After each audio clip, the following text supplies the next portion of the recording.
തിരുവചന സന്ദേശങ്ങൾ ശ്രവിക്കുന്നതിനായി ഭാഗ്യവചനധാര ഇന്ന് തന്നെ സബ്സ്ക്രൈബ് ചെയ്യുക. ത്രിയേക ദൈവത്തിന് സ്തുതി. ഭാഗ്യവചനധാരയിലേക്ക് ഏവർക്കും സ്വാഗതം. വെളിപാട് പുസ്തകം 3-ാം അധ്യായം 8-ാം വാക്യം. ഇതാ, ഞാൻ നിന്റെ മുൻപിൽ ഒരു വാതിൽ തുറന്നു വെച്ചിരിക്കുന്നു, അത് ആർക്കും അടച്ചുകൂടാ.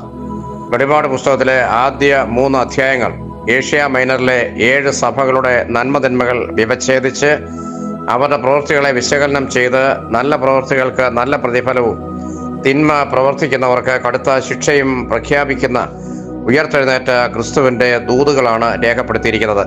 ഇതിന് 6ാമത്തെ സഭയായി രേഖപ്പെടുത്തിയിരിക്കുന്ന ഫിലാഡൽഫിയ എന്ന സഭയോട് പറഞ്ഞിരിക്കുന്ന ദൂതാണ് ഇന്നത്തെ നമ്മുടെ ആധാരവാക്യമായി തിരഞ്ഞെടുത്തിരിക്കുന്നത്. ഞാൻ വാതിലാവുന്നുവെന്ന് പ്രഖ്യാപിച്ചവനെ ക്രിസ്തു തന്നെ. ആർക്കും അടച്ചുകൂടാത്ത വാതിലായി ഞാൻ നിന്റെ മുൻപിൽ എപ്പോഴും ഉണ്ടാകും എന്നാണ് ഈ വാചകത്തിൻ്റെ ഒറ്റ വാക്കിലുള്ള വ്യാഖ്യാനം. എത്ര വലിയ പ്രത്യാശയും ധൈര്യവുമാണ് ഈ വാചകത്തിൽ അടങ്ങിയിരിക്കുന്നത്.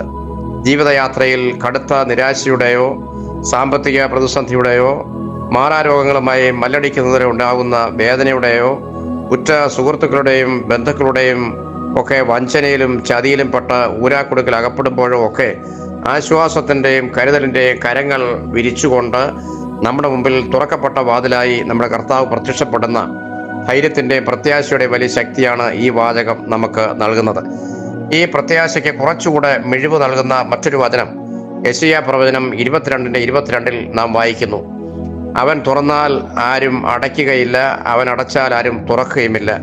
ദൈവം തുറക്കുന്ന വാതിൽ ആർക്കും അടയ്ക്കുവാനോ ദൈവം അടയ്ക്കുന്ന വാതിൽ ആർക്കും തുറക്കുവാനോ സാധ്യമല്ല. കാരണം അവൻ തന്നെയാണല്ലോ വാതിൽ. ദൈവമേ, ഞങ്ങളുടെ മുമ്പിൽ ആർക്കും അടയ്ക്കുവാൻ സാധ്യമാകാത്ത വാതിലായി അങ്ങ് എപ്പോഴും കൂടെ ഉണ്ടാകണമേ എന്നായിരിക്കട്ടെ നമ്മുടെ പ്രാർത്ഥന. ഫിലാഡൽഫിയയിലെ സഭയിൽ കണ്ട 4 നന്മകളാണ് അവരുടെ മുൻപിൽ അനുഗ്രഹത്തിൻ്റെ തുറന്ന വാതിലായി കർത്താവ് കടന്നു വരുവാൻ കാരണമായി തീർന്നത്. 3-ാം അധ്യായം 8 മുതൽ 10 വരെയുള്ള വാക്യങ്ങളിൽ നാം വായിക്കുന്നുണ്ട്. 1, നിന്റെ പ്രവൃത്തി ഞാൻ അറിയുന്നു. ദൈവം അറിയാത്ത ഒരു പ്രവൃത്തിയും ദൈവം അറിഞ്ഞാൽ ലജ്ജിക്കേണ്ടി വരുന്ന ഒരു പ്രവൃത്തിയും ആ സഭയ്ക്ക് ഉണ്ടായിരുന്നില്ല.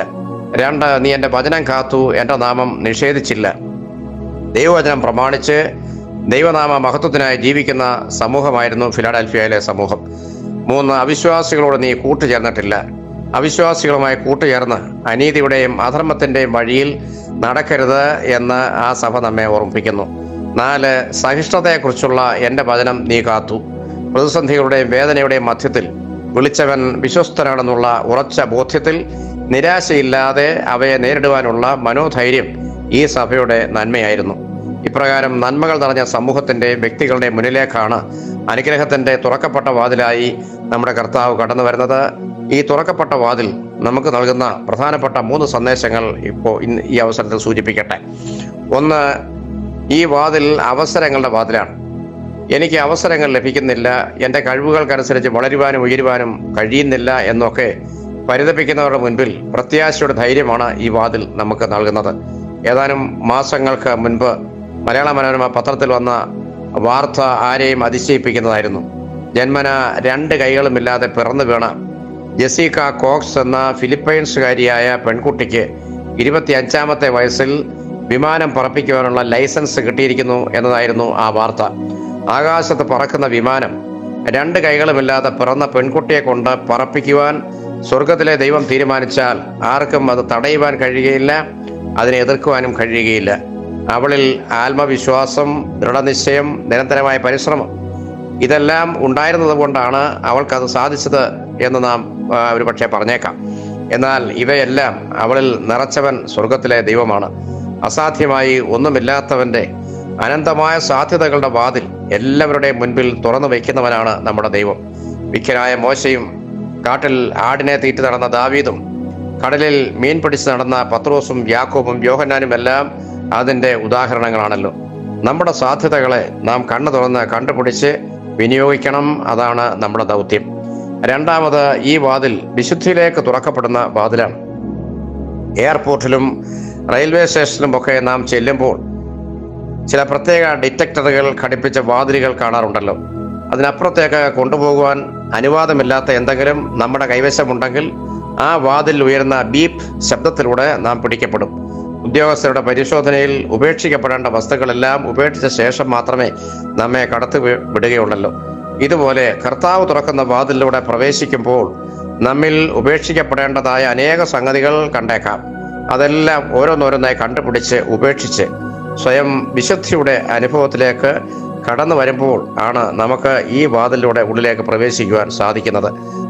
മൂന്നാമതായി, കർത്താവ് നമ്മുടെ മുൻപിൽ തുറന്നു വയ്ക്കുന്ന വാതിൽ സാഹചര്യങ്ങളോടും സഹജീവികളോടും ഏകീഭവിച്ചും സഹകരിച്ചും പൊരുത്തപ്പെട്ട് ജീവിക്കുവാനുള്ള തുറന്ന മനസ്സിന്റെ വാതിലാണ്.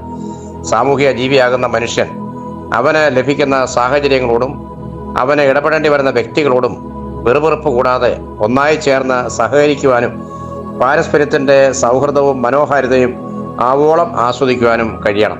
വിട്ടുവീഴ്ചകൾ വേണ്ടി വന്നാൽ ബന്ധങ്ങളുടെ ശാക്തീകരണത്തിനായി വിശാല മനസ്സോടുകൂടി അതിന് തയ്യാറാകണം. അപ്പോഴാണ് നമ്മുടെ മുമ്പിൽ തുറന്നു വെച്ച വാതിൽ അനുഗ്രഹത്തിന്റെ വാതിലായി മാറുന്നത്.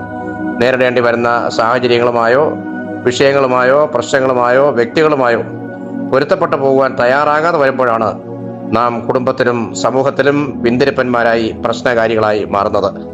ആർക്കും അടച്ചുകൂടാൻ കഴിയാത്ത അനുഗ്രഹത്തിന്റെ വാതിൽ കർത്താവ് നമുക്ക് നൽകട്ടെ എന്ന് പ്രാർത്ഥിക്കുന്നു. നന്ദി, നമസ്കാരം.